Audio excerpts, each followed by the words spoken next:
शिव बौला बन के जी देख रूप मोहनी के महादेव बौला बन गे जी।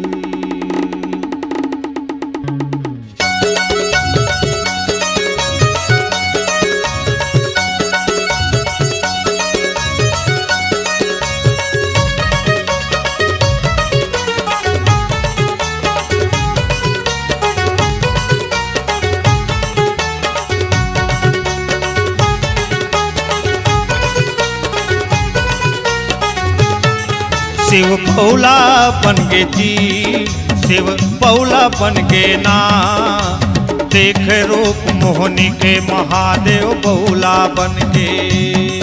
शिव बौला बन गे जी, शिव बौला बन गे ना देख रूप मोहनी के महादेव बौला बन गे जी। शिव बौला बन गे जी, शिव बौला हो गे ना देख रूप मोहनी के महादेव बौला बन गे जी।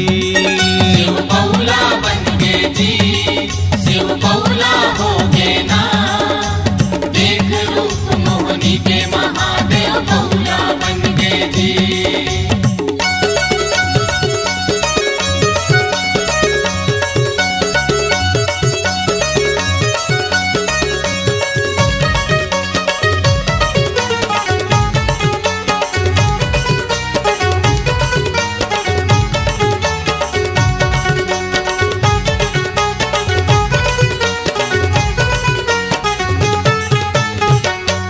भस्मासुर ने किया तपस्या मांगा ये वरदान, जेखर सिर में हाथ मढ़ा दो जल के मिटे निशान। ए उमस्तु कह दिया भोले ने दे दिया वरदान, तब दानव के मन में जागा क्रोध पाप अभिमान। सती माता का रूप देख कर सोचा भस्मासुर, अपना इसे बनाऊंगा मैं हो गया कामातुर। शिव बौला बन गे जी, शिव बौला बन गे ना देख रूप मोहनी के महादेव बौला बन गे जी।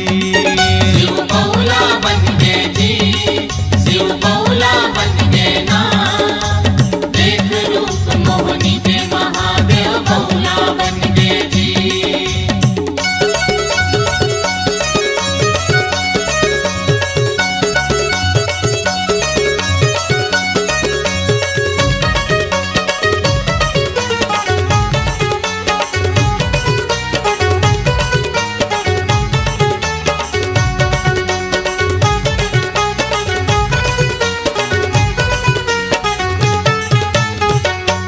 भस्मासुर का जान इरादा छुप गई पार्वती माता, औघटता ने शिव शंकर भी औहा झौहा भागा।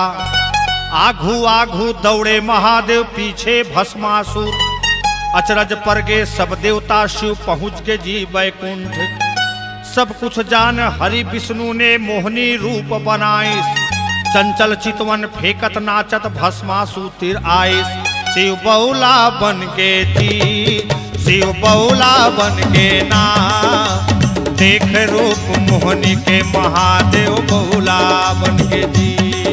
शिव बौला बन गे जी, शिव बौला बन गे ना देख रूप मोहनी के महादेव बौला बन गे जी।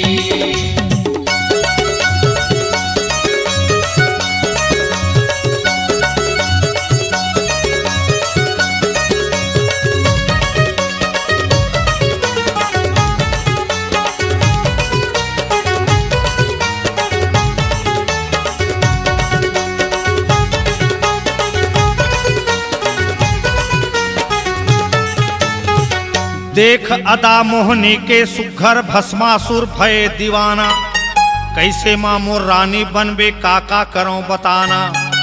जैसे नाचा वैसे नाच मोहनी सिर हाथ मढ़ाइस, जैसे हाथ रखिस भस्मासुर जर के राख गंजाइस।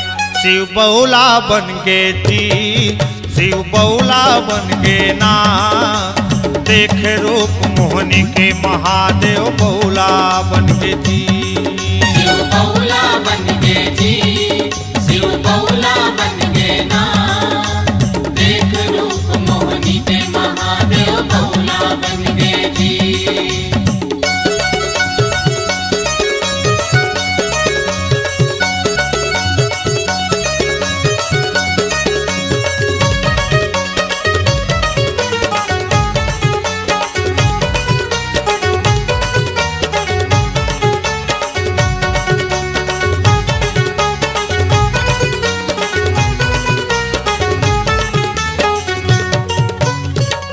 एक समय बोले कैलाशपति हरि दीन बंधु दीनानाथ, मुझे मोहनी रूप दिखाओ। समय आत बैकुंठपति ने मोहनी रूप बनायो। देख रूप अद्भुत मोहनी का भोलेनाथ मुआगे। आघू आघू मोहनी दौड़े, पीछू भोलेनाथ कुदाए। शिव बहुला बन गे जी, शिव बहुला बन गे ना। देख रूप मोहनी के महादेव बहुला बन गे जी। शिव बहुला बन गे जी, शिव बहुला बन गे ना। देख रूप मोहनी के महादेव बहुला बन गे जी। शिव बहुला बन गे जी, शिव बहुला बन गे ना। देख रूप मोहनी के महादेव बहुला बन गे जी। शिव बहुला बन गे जी, शिव बहुला बन गे ना। देख रूप मोहनी के महादेव बहुला बन गे जी। देख रूप मोहनी के महादेव बहुला बन गे ना। देख रूप मोहनी के महादेव बहुला बन गे ना। देख रूप मोहनी के महादेव बहुला बन गे ना। देख रूप मोहनी के महादेव बहुला बन गे ना। देख रूप मोहनी के महादेव बहुला बन गे ना। देख रूप